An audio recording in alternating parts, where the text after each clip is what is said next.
Hello, David Haslet here. What I'd like to show you today is how you can hide pictures within a landscape. So there's a bit of a process, one that works a little bit better than others, and that's what I want to show you today.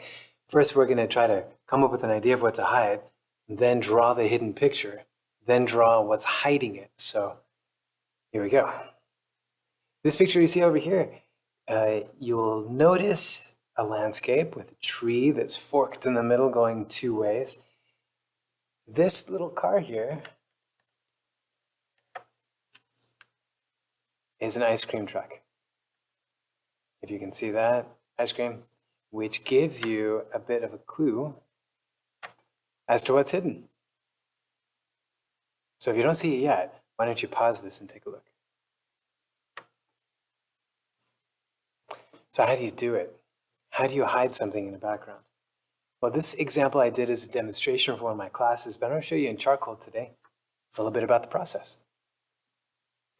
So this picture is when I'm going to go from. This is just outside my window here in the morning.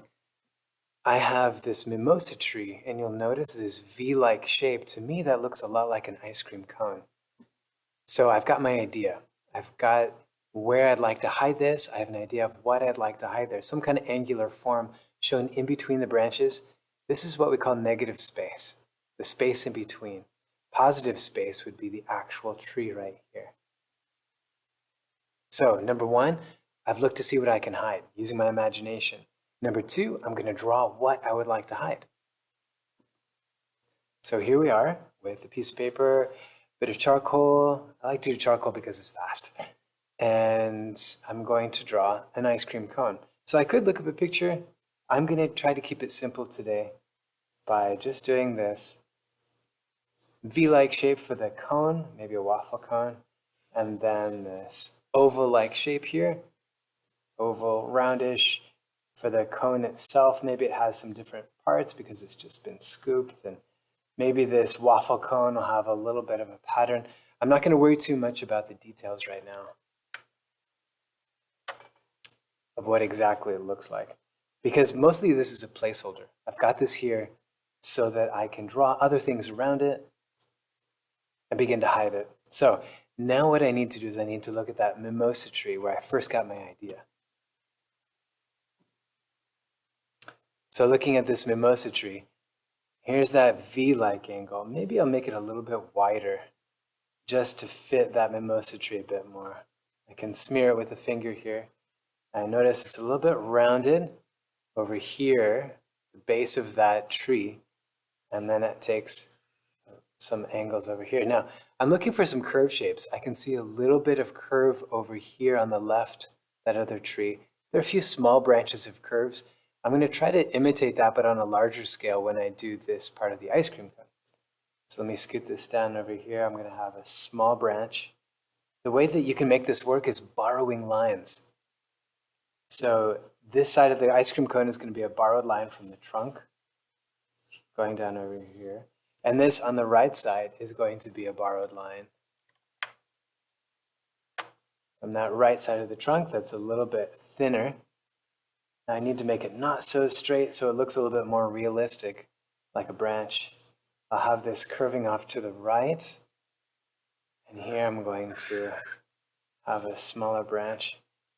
Generally, like I said in one of the watercolor videos, when you make trees, go the direction the tree grows. That tends to be a little more realistic.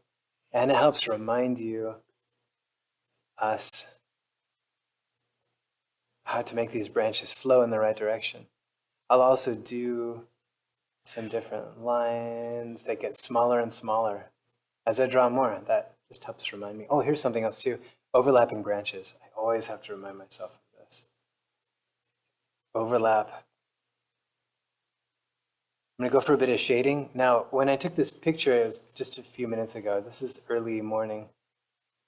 And so this tree is back. It's a little bit backlit. No, actually, it's all in shadow. So I'm not going to see some of these highlights, but I know later on in the day, the sunlight's going to come from the left here. So I'm going to leave some of that left side lighter just because I want to show the roundness of those branches, and I don't have that today. What I mostly need this picture for is seeing the shape of the branches, seeing where it may go. So here it's a little bit the dark side. Okay. So here's my tree so far, and I've got this ice cream cone so far hidden. I've got some problems to solve here, which all good art has some problem solving in it, right? So I've got this circle for the ice cream. I've got a line here, and then I've got the cone. What am I going to do with this line? I could go for a branch out this way, but that curve might be a little bit difficult. So what I'm going to do is I'm just going to have a horizon behind it. And if I do that, then I'd start to trick the viewer's eyes, and they won't see this as much because they're looking at other things. Well, to make it a little more realistic, maybe I'll add some mountains, and then I'll do that road or river type shape, which I'm fond of doing because it adds some depth pretty quickly. Here, I'm going to choose a low point on the hills. I'm going to go back and forth, and then a little bit wider as I go. This could be either a river or a road, but it adds some depth. Now, the example I showed at the very start, this one, you can start to see the similarity. Here I've got a little ice cream truck, right? So it just gives you an idea of where that ice cream cone is. Actually, not where it is, but what it is. There's that tie-in with the subject. So I could do something like that here.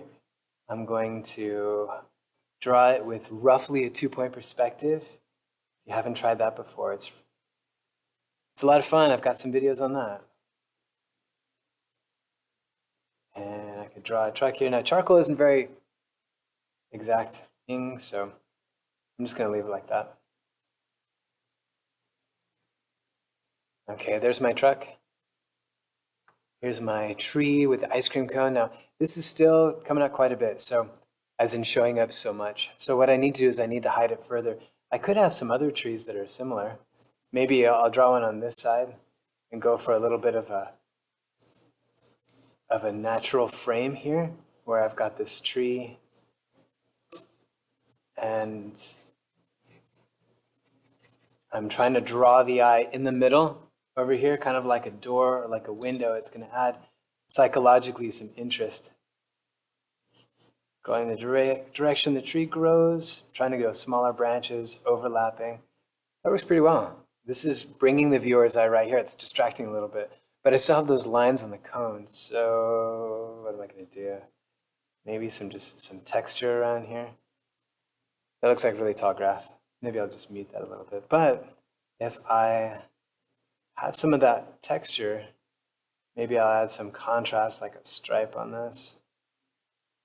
I'll mute that. Anyway, I'm going to try to distract the eye with some other things around here. Maybe another large tree. Notice I'm doing it a little bit smaller so I can show a little bit with the depth.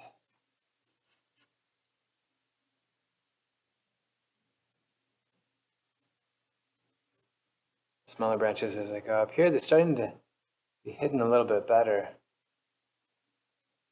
I still need to add a little bit for that waffle cone texture in the distance. So that's what I'm doing with these little crossover lines. But the more we can tie in what we're hiding with the scene at hand, the more interesting it can be, the more cohesive and together this is. Now, as I'm looking at this, I'm looking for more borrowed lines just to check my work. And when I look at this picture of the trees, I'm looking again at those different curve shapes. And what I need to do right now is I need to look back at this drawing and see where are my other curve shapes that make this ice cream not pop out so much. And I'm not seeing too much. So that tells me I need to add some more ice cream-ish shapes around here. So maybe I'll go for a roundish shape over here and a branch. And a few smaller curves. So curves of some different sizes to make it look more natural that, oh yeah, that's supposed to be there because the rest of the trees are like that. So here we go, more curve-like shapes to catch the eye. It's getting there, it's getting there. Okay, so let's review the process. Number one, try to figure out what you want to hide. Number two, then you start drawing, as in what you're going to hide. Here, the ice cream cone. Number three, then hide it with other shapes. The reason why trees are often used in hidden pictures is because you can always add an extra limb, and it doesn't make that much of a difference. It's not like hiding somebody with a person. You can't add an extra limb and for it to look right. So trees are a big advantage. Clouds can also work.